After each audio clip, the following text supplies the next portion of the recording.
All right, I'm going to talk about one of my favorite drum grooves in the project. This one's called They Observe from Afar.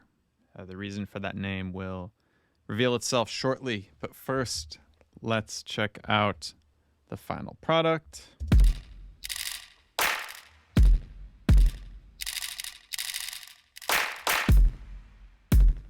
All right, so this is a pretty weird one.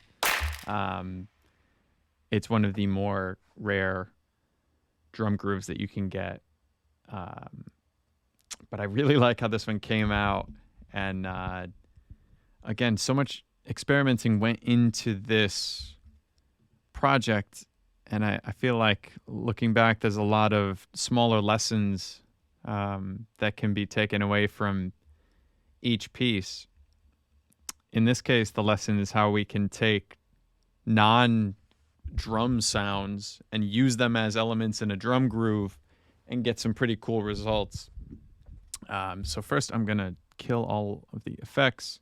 We'll come back and talk about those. But let's just look at what we're working with. This is just 3 parts. I had loaded up a bunch of samples, but I ended up only using 3. And it's a pretty standard kick sound, a pretty standard clap sound that's got like a little bit of a spring reverb effect happening. But then what really makes this one cool is this camera clicking sound, which I used instead of a hi-hat sound. So, we could just dial in the sample to one of these waveforms and just have a standard clicky, get a hi-hat sound from one of the camera clicks. But in this case, it had 2 clicks back to back, which when you set it as a one shot, press the key one time, it's going to finish the whole thing. And you see we've got with the amp envelope, if I just hit the key once, that second one is naturally quieter. So we've got some cool dynamics happening, and it got me thinking, well, what if I triggered that sample almost like a roll? Well, what's cool is every time I play the notes in that quote-unquote roll, it's re-triggering the sample and playing it all the way through.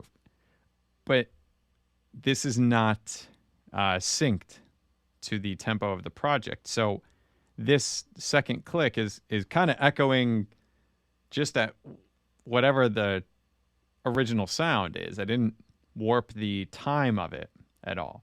But I like to do this because no matter how in time I play all of the elements, we're going to get some interesting echo effects, in this case, in a place that maybe I wouldn't have heard to do myself. So sort of taking advantage of this weird file, this weird sound of 2 camera clicks back to back, and using that to achieve a musical result that maybe I wouldn't be able to get to by myself. So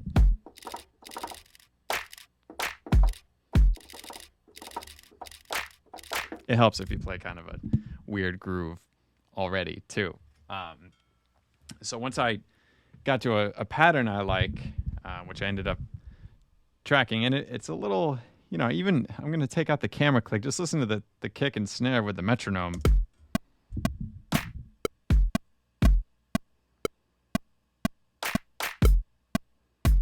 It's not completely gridded. It's got some weirdness to it. But it gets even more kind of weird and disorienting with this camera. And you can see in the playback here within Falcon how on those little rolls, we're finishing the entire sample each time. So this is the pattern I ended up playing.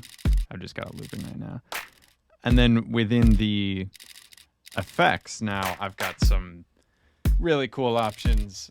Just a tiny bit of reverb. I've always got the maximizer happening at the bottom. A little bit of reverb just on the Spark Verb Music Hall setting. Small boost at 6K. Small boost in the low end too for the kick. But what was really the MVP of this to me is the tape echo plugin within Falcon, which with the reverb gain all the way up, but set to just the number 1 on the reverb knob, the repeat knob, it brings us this.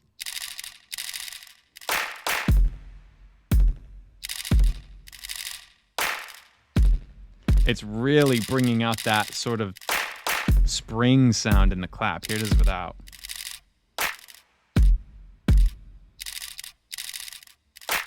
So you can hear that the spark verb is doing some work. It's making it sort of big and interesting in that way. But this tape echo just really took it to the next level. It really is making it sound like... I'll show you why I got it set only to 1.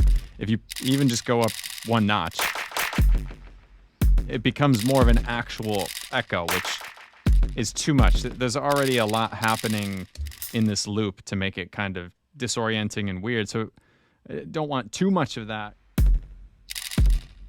I think that it ended up being such a cool sound as a result. But so that's this odd sounding thing is just 3 elements.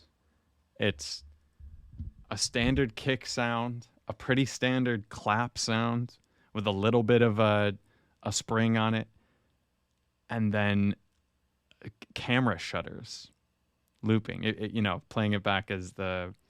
What's key to make it come out the way it did was playing it. You know, this wasn't programmed in. It's not gridded, so it's allowing, you know, the weirdness of how it feels to come out. But also utilizing a sound, you know, a found sound, and not turning it into something else, sort of taking what it already is and using that as part of the creative process. That camera shutter sound inspired this whole thing, and in turn the name. So they observe from afar, you know, camera click.